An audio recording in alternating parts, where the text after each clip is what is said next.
Sampurasun Sobat Pemilih. Udah tahu kan pemilu tahun 2024 akan segera dilaksanakan. Yuk pahami dengan benar bagaimana prosedur menyalurkan aspirasi dalam pemilu tahun ini. Ketika tiba di TPS nanti, Sobat Pemilih akan mendapatkan 5 jenis surat suara, mulai dari surat suara Presiden dan Wakil Presiden, surat suara anggota Dewan Perwakilan Daerah atau DPD, surat suara anggota Dewan Perwakilan Rakyat atau DPR, surat suara anggota Dewan Perwakilan Rakyat Daerah atau DPRD Provinsi, dan yang terakhir, surat suara anggota DPRD Kabupaten atau Kota.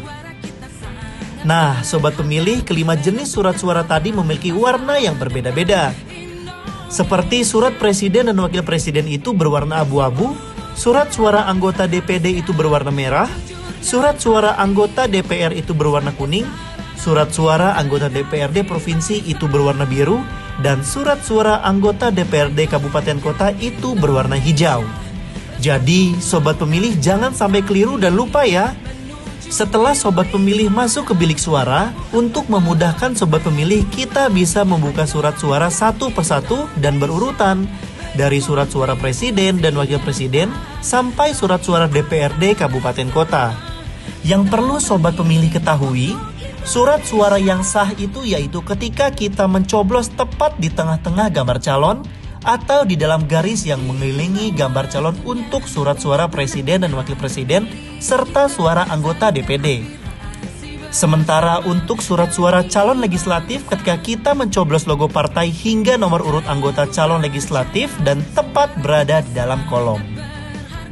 Seusai mencoblos semua surat suara, Sobat Pemilih bisa melihat kembali surat suara tadi dengan mengikuti garis lipat yang ada di surat suara tersebut, agar surat suara kita terlipat dengan rapi. Kemudian setelah itu, Sobat Pemilih bisa memasukkan surat suara tadi ke kotak suara yang tersedia. Dan jangan lupa untuk memasukkan surat suara sesuai dengan jenis dan warna surat suara yang Sobat Pemilih. Karena kotak-kotak surat suara yang tersedia akan diberikan warna dan jenis surat suara.